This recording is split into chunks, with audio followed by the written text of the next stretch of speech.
Good evening, everybody.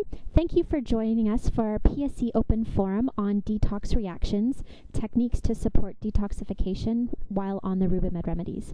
Dr. Craig Wagstaff is joining us tonight to speak on his clinical experience and his broad knowledge on PSC remedies and working with detoxification while on the Rubimed Remedies. Before we get started, let's give an introduction on Dr. Craig Wagstaff.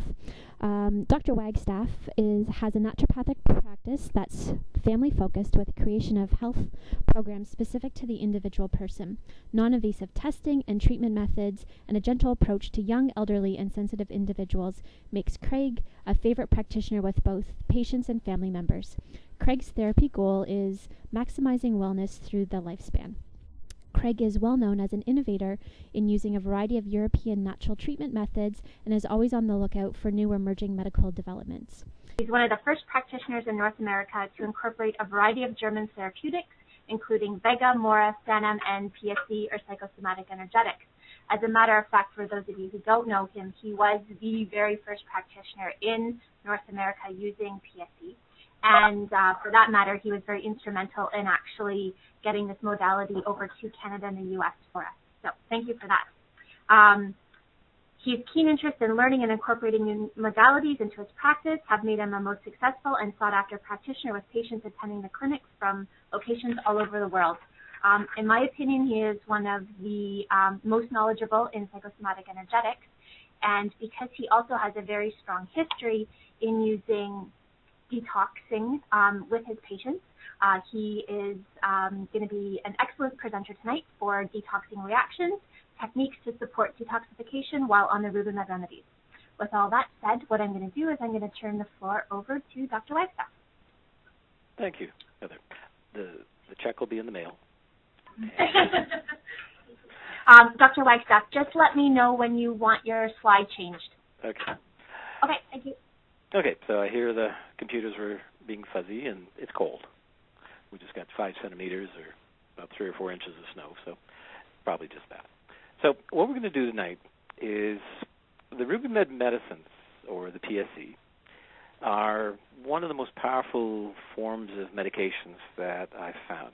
I tend to deal, like a lot of you probably do, with people who have been a lot of other places before they come and see us. And most of those people, they have complex histories. They've tried this, they've tried that. They've been on this program, that program. And if they are coming up to see us, it usually means that it didn't work. So, these are not often simple cases. So, over the years, in the 28 years that I've been practicing, I've been always on the lookout for remedies, treatment programs that would make it work better. Like most of us, I always had those patients that nothing seemed to work, and that I was always looking for something to work on those next group of people. One of the things, the areas that got me interested in using the Rubimed medicines was particularly looking at, I had lots of good stuff for the physical body. I had lots of good stuff for the liver and the kidneys and da-da-da-da-da. But a lot of patients, especially the chronic ones, the mind tends to muck up the physical body. We'd find the diabetic and we put them on a good program and we do this and that, and then all of a sudden, they're in eating ice cream.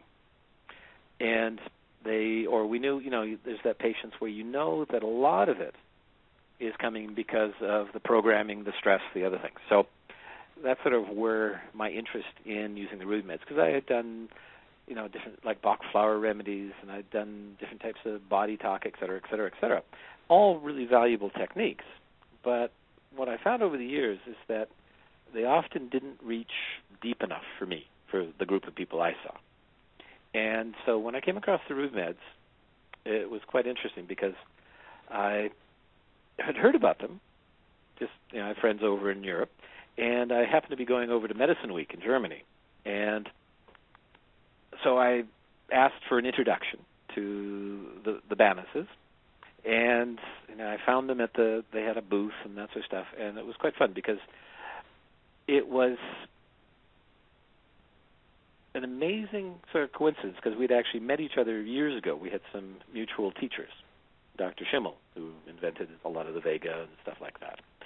And so there was a good connection, and it was a continuation of some work that Dr. Schimmel had done. Now, over in Europe, I remember when I first learned about it, they said, "Oh, no interesting reactions when you take the Ruby meds." And I said, "What about detoxing and stuff like that?" No. The vast majority of people, not a problem at all. So next. And what we started seeing is that in a few people, not very many people, but in a few people, they would start to do some detox. And like up on this slide, it says, a real common one is, the liver. It's as we're working on the mental, emotional, physical stuff with the Ruby meds, because it really does work on all of those levels. Often, when you do a big energetic shift with a good homeopathic remedy, it will cause the body to try and help itself, to clean itself. So we often will get some stuff going on with the liver. And, that can show up as, bowels, either a little plugged, a little loose. Sometimes you get a little breakout in acne. Depending on the history of what's strong and weak, we'll get some problems. Now, the other one, and this is actually typical of a fair number of the Ruby meds, because we're working on the mental emotional, and that's sort of the primary focus with the remedies. Even though they really work well on the physical, they go through sort of the mental, emotional, spiritual to the physical. And so they often will stir people up.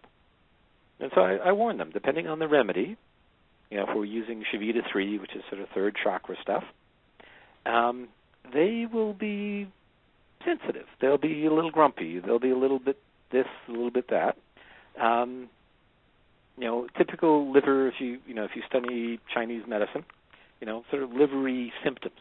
They tend to be a little more volatile. They don't put up with stuff as well as they used to. They can get a little, down on themselves. They can also be a little grumpy. I tell people that, just warn your partner, if you got a partner, that you may be a little touchy for the first little while. It's not for long. It's not usually severe, but it does tend to stir up stuff. And almost always it says, if we're talking about this one, it says, I used to be really afraid of anger. My dad was really grumpy, and, I always had lots of stuff, so whenever I got angry, I stuffed it down. One of the things with the Ruby meds is that they're very good at unstuffing. So in people who have suppressed, stuffed sadness, anger, all such interesting things, it'll often come up. And they can have a chance to look at it. So when you're using the remedies, talk to your patients and say, you may, not always, but you may experience this for a short period of time. A lot of people with the Ruby meds, they tend to get if they're going to get physical symptoms, they will get that for the first week or two. The mental, emotional stuff occasionally is really quick, but most of the time it's, about 3 to 5 weeks. The Ulrika Banas always says that, they love you for the first 3 weeks, and then they phone you at the 4th and 5th week and yell at you because it stirs stuff up. And there is a process, and you have to warn them ahead of time that it's a possibility. Have them phone you, talk them, say, well, this is normal. Remember we told you, we warned you that you might. And then one of the other neat things that happens is as they're finishing the remedies, that first set, second set, third set, whatever they need, when they get close to the end of it, they have lost most of the mood swing things. That was at sort of the 4th or 5th week. And they just start using, they start mellowing out with, if we're talking about the anger stuff, they find that they're starting to tolerate people better, that they, don't put up with stuff, but they don't necessarily lose it, but they don't get affected by the anger. Whatever their symptom was, it starts to mellow out. And then a really interesting one that helps to tell us that they're finishing is that all of a sudden that sort of disappears and they start experiencing something new. And I tell them it's like, swamp gas bubbling up. Is that often they'll come and say, the anger stuff is really good, but, all of a sudden now I'm really sad, or I'm really this, or I'm really that. And that's a sign, aside from, when you test them with the Riva machine, that they're pretty well done with that first program, and the next one is coming up. And so we'll often get people say, well, what's going on? I say, well, da-da-da-da-da. And then when you test, they'll say, oh, yeah, this is about that. And I say, yes, how did you know? And so it's not a side effect, but it is a detox, is that you've peeled off some of the muck. And underneath it, you can see different muck. And we get to work on the different muck. And then you clean that off, and it's a process of peeling layers. It's a little bit like, hunting for fossils. You peel off the dirt, and you see if there's anything interesting hiding underneath, and there always is. So, very few times, it says at the very bottom there, in some of the patients, if we're stirring up too much, then, counseling. So it's a good idea, if you're going to use the Rubimed, is to have some referral people that you can use for the counseling. One thing I found is if they're already doing counseling, if they're already doing, Body Talk or some of the other programs that are very effective, that whatever you add by doing the Rubimed to their programs, it makes their other work much more efficient. I always remember I had a patient who had been going to counseling, a young lad who had unfortunately been abused early. And he had been going to therapy, and it was doing reasonably well, but, it was slow. And then I put him on the Rubimeds, and it was as if that counseling that he'd been doing for years suddenly started to work way better. So that's a detox, but it was a good detox. And he was able to process and get rid of toxic emotions. So, when we talk about detox, we often think, about the bad stuff. But one of the best ones is that we are detoxing, and, we're the emotional garbage that we've collected. So, look for the other things, but also, warn them that they're going to get some stirred up, but it's the good stuff. And in Europe, they talk about, don't be a wimp, just go through it and do it. And that's why they don't really think of it as having side effects or things like that. But in North America, we have to hold our patients' hands a little bit more. So be soft with them. We're often stirring up stuff. And some of the interesting ones is in patients who are quite suppressed. They often aren't coming to you because of the emotional stuff. They're coming to you because they have chronic heartburn, and nothing seems to be working. And those ones where you do all the physical stuff and it's just not doing its job, then you want to look for the mental, emotional, and the Rubimeds are the best I've ever seen for doing that. But warn them that, your stomach may get a little bit worse for a short period of time, then it should get better. And just be aware that it may stir up some of the emotions, and they do way better if you warn them ahead of time.